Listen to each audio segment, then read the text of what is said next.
What's good, everybody? It's the Connor with Cap Show. NFL Week 7, some big games. My Indianapolis Colts host the Cleveland Browns, which you would think we should win this game, but Anthony Richardson being out the rest of the season is really devastating, and the reality is for the Indianapolis Colts is they're going to miss the playoffs yet again. You know, a lot of years we've been missing, and it sucks, but it's just the reality. We have to accept it. We have to swallow that bitter pill, and it sucks. You know, I went to Anthony Richardson the best, hopefully a fast recovery.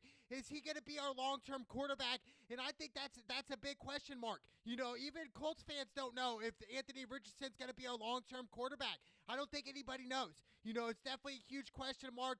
Gardner Minshew, he's a good backup quarterback, but this guy is not going to lead the Indianapolis Colts to like the Super Bowl. It's just not going to happen. We just don't have that talent right now around us, but we do have Jonathan Taylor, and I'm glad they finally signed him. I just wish that we would have negotiated that this summer. You know, that summer was the time to do all that stuff. We should have had JT, you know, the first 4 games of the season and just really been in that, you know, the mojo in the flow of the game. It's just off right now. But Jonathan Taylor, you know, I would definitely start him in fantasy wise. I definitely think he's going to take off. I think he's going to get a lot more touches now that Anthony Richardson's gone for the whole season. I think this is Jonathan Taylor's time. You know, give him some more touches now. I mean, we're paying him big dollars now, so it's finally, all right, here's some big carries. We want 20 plus carries from JT. That's how the Colts are going to beat the Browns this game, is from the front 7.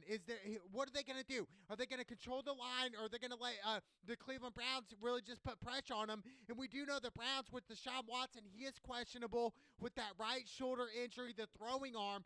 So I don't think we're going to see Deshaun Watson. And if we don't see Deshaun Watson, I like to go Colts here at home.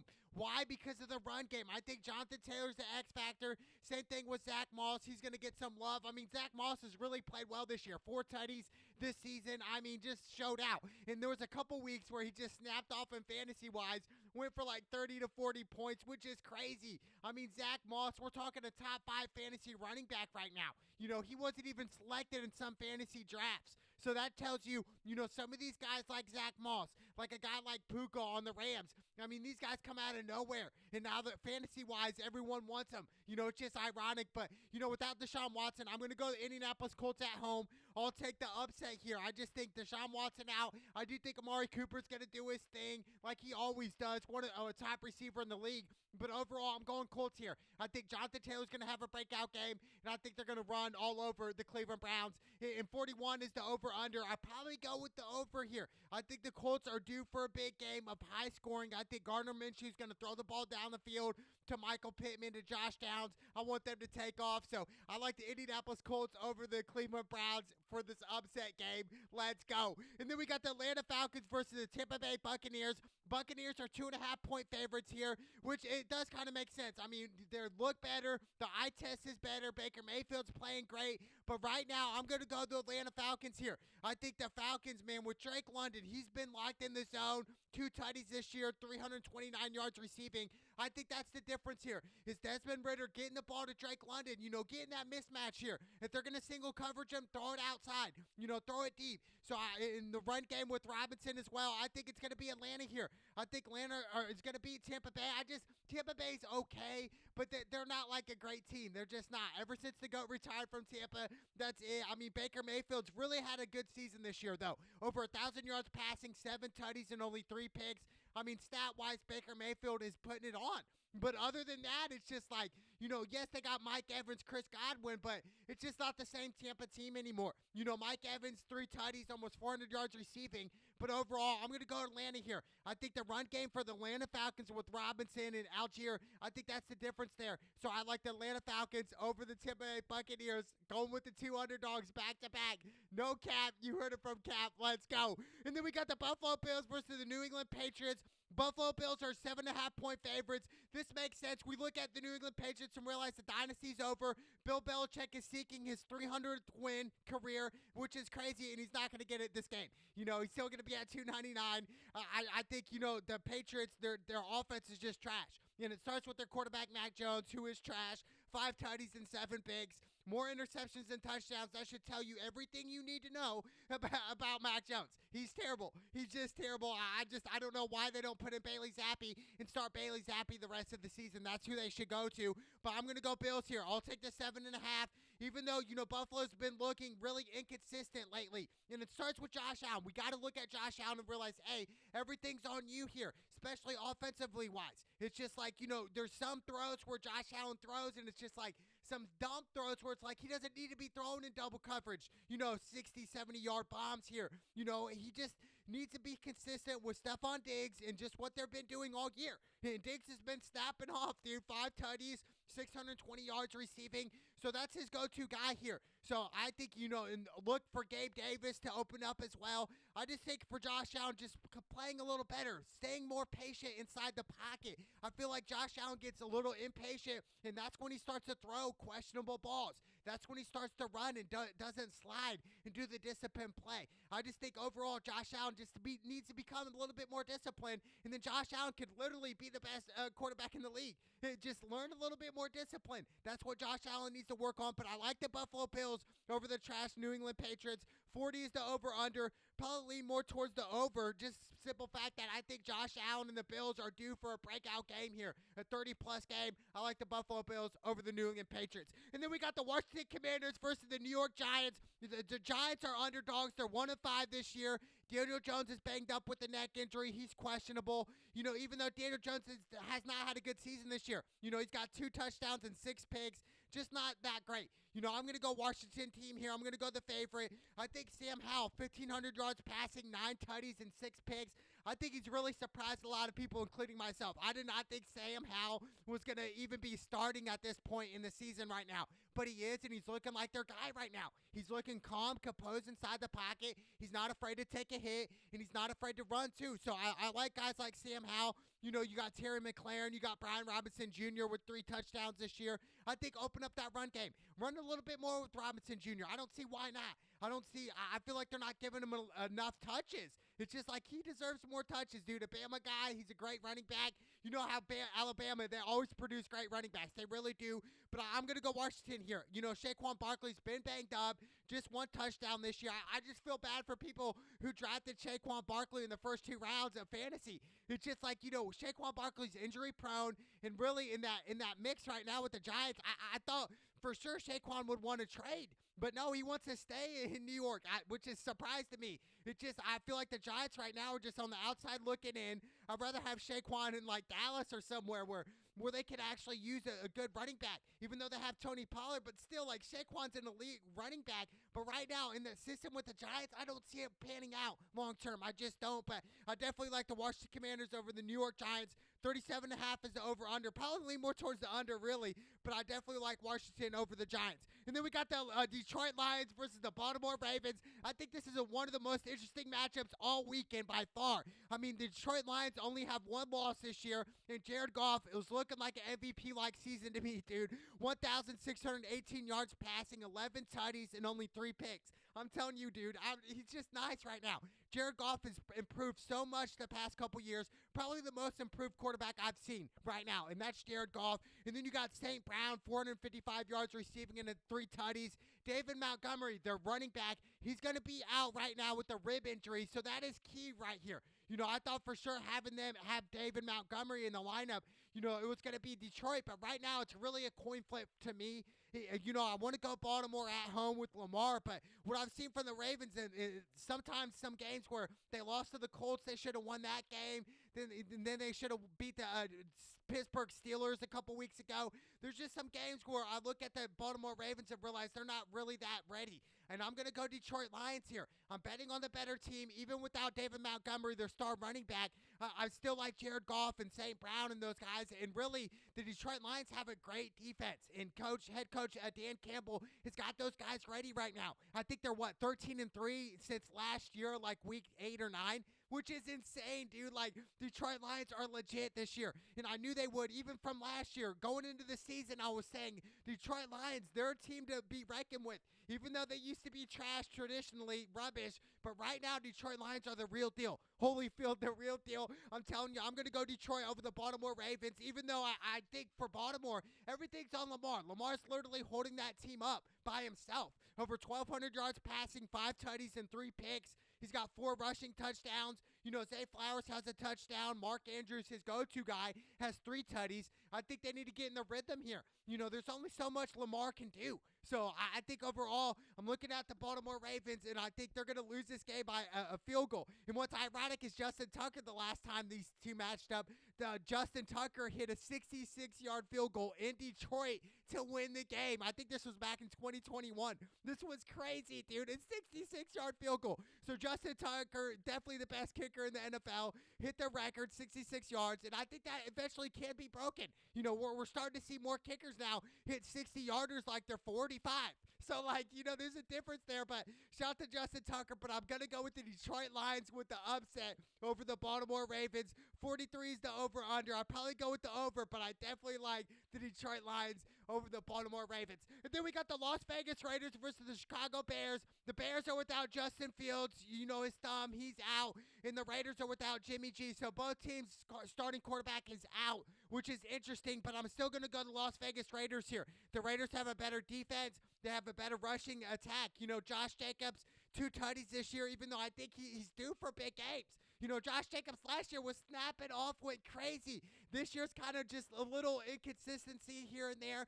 But I just think overall Josh Jacobs is due for a big game. I think he's the X factor. Then you got Devontae Adams with 3 tutties, 471 yards receiving. But I look at the Bears and say, man, dude, they're just on the outside looking in. They're looking to play for next year. And that's just how it is for Chicago Bear fans. That's just the reality for you guys. You guys suck. That's just how it is. So I'm going Raiders over the trash Chicago Bears. 37.5 is the over-under. I don't even want to call the over and under this game because both teams are really not that good, but I'm going Raiders here. I'm going Josh Jacobs in that run game. That's going to be the difference maker in Chicago. So I like the Las Vegas Raiders over the Chicago Bears. And then we got the Pittsburgh Steelers versus the LA Rams. The Rams are 3-point favorites. This is another interesting matchup. An afternoon game. Look, we look at the Steelers. Kenny Pickett, 5 touchdowns, 4 picks. You know, Najee Harris, really a slow start yet again. And I think the offensive line for the Pittsburgh Steelers has to step it up. You know, there's some games where they're just like, wow, dude, they're just getting manhandled. Like, I don't understand how the Pittsburgh Steelers offensive line is this trash. Playing this trash is, all after 6 weeks. Like, there's no excuses there. You know, head coach Mike Tomlin needs to tell those guys, like, look, it's time to step up our game. It's time to protect our quarterback. It's time to give Najee Harris some time to run and open up these holes. So, like, you know, I don't want to blame it all on Najee Harris, but definitely the Pittsburgh Steelers offensive line is definitely suspect. And then George Pickens, 2 touchdowns, almost 400 yards receiving. He's another guy they need to target. If I'm Kenny Pickett, George Pickens is your go-to receiver there. He's the best receiver in Pittsburgh, dude. He's the number 1 guy. Throw it to him, dude. He's the difference maker, I'm telling you. And then on the other side, you got the Rams. You got Puka and Kupp, dynamic duo. Then you got Kyren Williams, who's been playing great at Notre Dame with 6 tutties this year. He's going to be out with an ankle injury. Matt Stafford, over 1,600 yards passing, 6 touchdowns and 5 picks. I mean, obviously, number-wise, for sure, go Rams here. You know, but without Kyren Williams, that run game's going to be really suspect. Even though Puka and Kupp, you know, they're a dynamic duo. Nobody can really guard those guys. I think this is going to come down to the wire. But you know what? I'm going to go out on a limb and go with the upset here. I think the Pittsburgh Steelers steal one in L.A. I do. I think the run game is finally going to wake up. I think the Pittsburgh Steelers are going to finally get that run game going with Najee Harrison, open up the play action for Kenny Pickett, and then that's when George Pickens is going to take over. So I think this game is really going to be close. Even though a lot of the numbers-wise, I get it, analytics say go Rams here, but without Kyren Williams, man, I'm just saying the Rams, defense-wise, is not that good either. So I think this opens it up for Pittsburgh. I think this is going to be a nail-biter, but I'm going to go with the upset. Pittsburgh Steelers over the L.A. Rams. 44 is the over-under. That's tricky. It really is, man. I probably lean more towards the over right now, but I definitely like the upset alert game here. The Steelers over the L.A. Rams in L.A. I can't wait for this matchup. And then we got the Arizona Cardinals versus the Seattle Seahawks. Seahawks are 8-point favorites. Geno Smith did not have a good game last weekend, but hey, these are bounce-back games, and I'm going to go Seattle here. You're in Seattle. There's no excuse. You're playing Arizona. Who's James Conner, their starting running back. He's out. He's on IR right now. And I just think, you know, the Arizona Cardinals are banged up. Kyler Murray is, well, I've been hearing rumors that he's coming back shortly, which is going to be interesting. But I'm still going to go Seattle. Geno Smith is due for a big game. Kenneth Walker, 6 tutties this year. You got DK Metcalf, Tyler Lockett, both with 2 touchdowns. So I like Seattle, in Seattle, to beat the banged-up Arizona Cardinals. This should be an easy win for Seattle. If you guys want to make the playoffs and run deep this year, Seattle Seahawks got to win this game. They got to. So I like Seattle over the Arizona Cardinals. 44.5 is the over-under. I'll probably lean more towards the under, but I like Seattle. I'll take the 8 points in Seattle over the Arizona Cardinals. And then we got the Green Bay Packers versus the Denver Broncos. Green Bay's favorite by 1 point. We're playing Denver here. Denver's 1-5 this year. They're trash. They're really trash. I'm going to go Green Bay. Just the simple fact that I've seen Denver play so much this year. It sucks, man. And Russell Wilson, I'm thinking, when are they going to bench him? You know, it's about that time where he's past his prime. He doesn't have the hunger in there anymore. I don't know what it is. It's like a light switch with Russell. Russell was great one year, and then all of a sudden, a year ago, boom, he just hit a light switch, dude. He just hit that switch where it's just like he's not that good this year. I don't want to blame him totally, you know, over 1,300 yards passing with 12 tutties and 4 picks. But still, there's no reason for you guys to be 1-5 right now. For Denver to be 1-5, that's terrible, dude. I know Sean Payton is over there just thinking a head scratcher, like, why did I take this job? Like, why did I go to Denver, dude, with Russ? Like, it's just, it sucks. You know, yeah, they got Cortland Sutton, 4 touchdowns this year. Greg Dulcich, that tight end, he's out for Denver. So I'm going to go Green Bay here. I think this is a primetime game for young quarterback Jordan Love to show out here, to ball out. 8 touchdowns, 6 picks. This is a game. A.J. Dillon, 1 touchdown, almost 200 yards rushing. I think for Jordan Love, right here, a show-out game. You have nothing to lose. You know, you guys are 2-3 right now. You need to be 3-3, so win this game. So I like Green Bay in Denver. Like I said, Denver just looks terrible. They're 1-5. There's no excuse for Denver besides Russell Wilson is past his prime, and Denver's done this year. They're out of the playoffs. So I'm going to go Green Bay in a close one in Denver. Take off Green Bay Packers. And then we got the LA Chargers versus the Kansas City Chiefs. Kansas City's 5.5-point favorites. This game is definitely a coin toss game here. Obviously, Kansas City, one of the best teams in the league, with Patrick Mahomes, the golden boy, you know, over 1,500 yards passing, almost 1,600 yards, 11 tutties and 5 picks. His boy Travis Kelce, 3 tutties. Travis, you know, he's winning on and off the field. Shout out to Travis Kelce one time. But you know what? I'm going to go with the upset. I'm going to go Chargers here. Chargers took it out last week against Dallas, and I think this is their bounce-back game here. I think Justin Herbert finally has a breakout game. He's got 9 touchdowns this year, 2 picks, 1,333 yards passing. You know, Austin Eckler's back.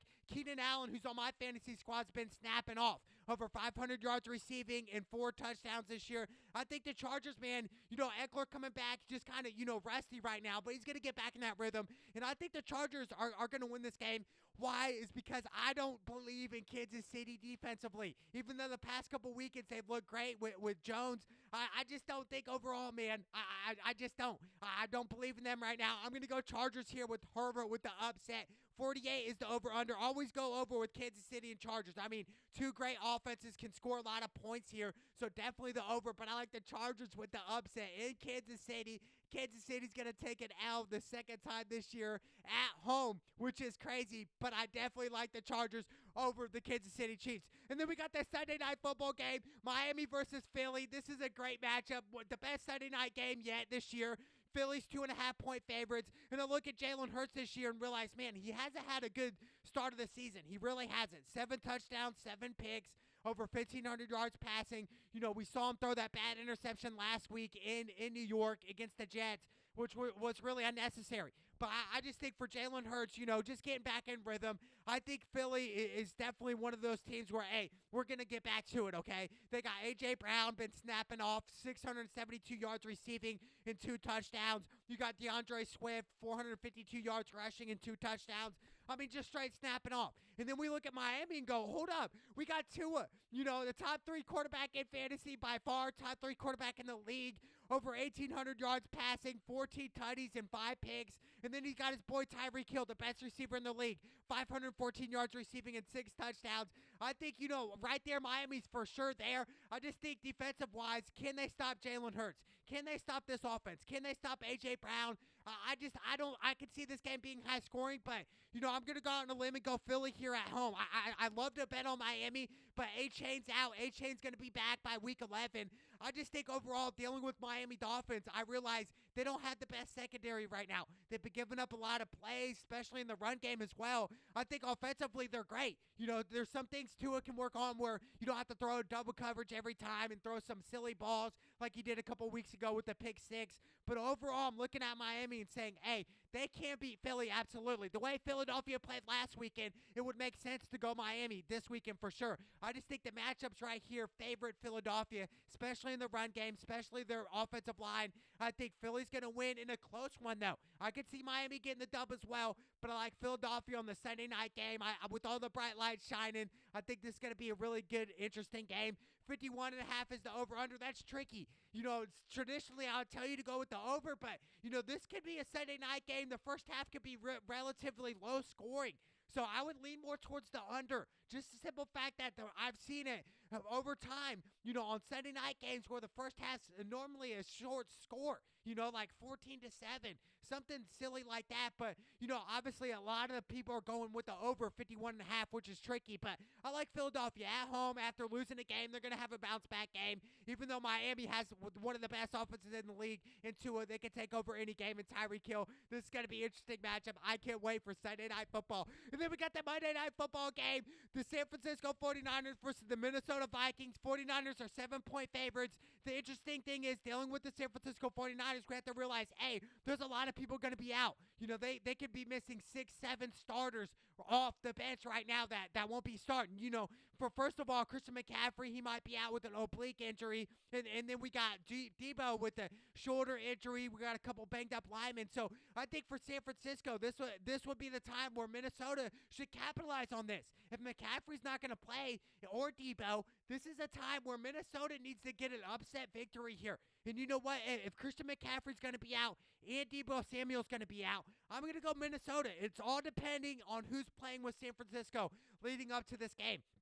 Now, come Monday morning, if they're all like, hey, Christian McCaffrey, Debo's going to play, then I'm definitely going San Francisco because Brock Purdy's looked nice this year, 10 touchdowns, 1 pick. But like I said, if Christian McCaffrey and Debo Samuel's going to be out, I'm going to go Minnesota here. I think Minnesota, they're in a must-win situation. They're in a playoff mode already without Justin Jefferson, the best receiver. So I'm looking at Kirk Cousins and realizing, hey, you got to step it up here. 14 touchdowns. 4 picks this year, 1,679 yards passing for Kirk Cousins. So really some good stats, but there's no reason for them to only have 2 victories. This is a must-win game on Monday night at home. I expect Jordan Addison, who's on my fantasy squad, to take off. I expect, KJ Osborne to take off. Henderson to take off their tight end. So I think Minnesota has a great opportunity here to capitalize on San Francisco's on their injuries right now. So without McCaffrey, without Debo, Minnesota all day in this matchup. 44 is the over-under. Probably more towards the over for sure. But with the injuries for San Francisco, I like Minnesota with the upset. But what a week 7 for the NFL. Some interesting matchup. But I like the Colts with the upset. There's definitely some upset games. I would even call the Lions versus the Ravens an upset game. That's definitely a coin flip situation game. That's going to be interesting. But definitely the game of the week is definitely Miami and Philly and Chargers and Kansas City. What a matchup for NFL Week 7. Take off to my Indianapolis Colts. It's the Cloud with Cap Show. Let's